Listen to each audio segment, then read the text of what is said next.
반갑습니다. 케빈입니다. 3월 13일 테크투데이 시작합니다. 오늘은 그저께 소식이어서 갤럭시 Z 플립 5와 폴드 5에 관한 내용 전해드리도록 할 텐데, 먼저 이번 8월에 발표되는 제품들 목록에 관한 내용부터 전해드리도록 하겠습니다.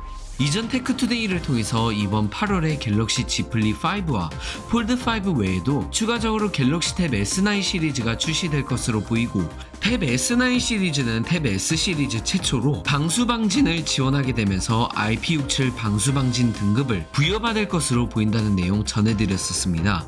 그리고 추가적으로 어떠한 제품들이 발표되는지에 대해서 관련 내용 정리해주는 채널 삼성 팩트를 통해 언급되었는데, 먼저 해당 채널에 의하면 탭 S9 시리즈, Z 플립 5와 폴드 5 외에도 추가적으로 갤럭시 워치 6 시리즈와 새로운 갤럭시 버즈, 그리고 스마트 태그가 발표될 것으로 보인다고 합니다.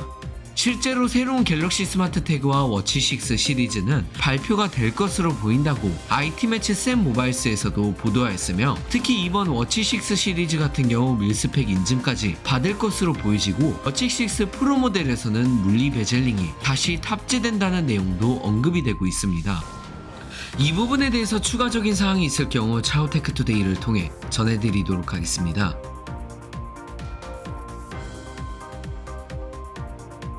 계속해서 갤럭시 Z 플립 5 그리고 폴드 5에 관한 내용 전해드리자면, 기존 테크투데이를 통해서 이번 Z 플립 5와 폴드 5 같은 경우 물방울 힌지 구조를 채택하게 되면서 주름 부분에서도 크게 개선이 되고 기기 두께도 더 얇아질 것으로 보인다고 전해드렸었습니다.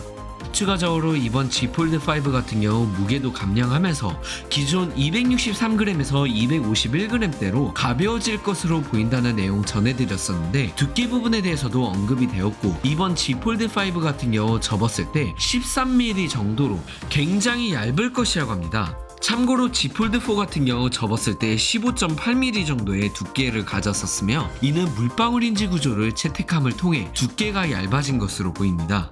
추가적으로 IT울츠가 아이스유니버스에 의하면 이번 Z 폴드 5 같은 경우 카메라 부분에서 업그레이드가 없을 것이라고 언급하였습니다. 그러니까 동일한 센서 모듈 50메가픽셀 아이소셀 GN3 메인 카메라 센서가 이번 폴드 5에 그대로 탑재가 되고, 이번 S23 울트라에 탑재된 200메가픽셀 메인 카메라 센서나 이전 108메가픽셀 메인 카메라 센서는 탑재되지 않을 전망이며, 이 부분에 대해서 IT울츠가 천도 동의하였고, 플립 5 같은 경우에도 여전히 12메가픽셀 메인 카메라가 탑재되지만 기존보다 더 개선된 12메가픽셀 메인 카메라 센서가 탑재될 것이라고 트윗했습니다.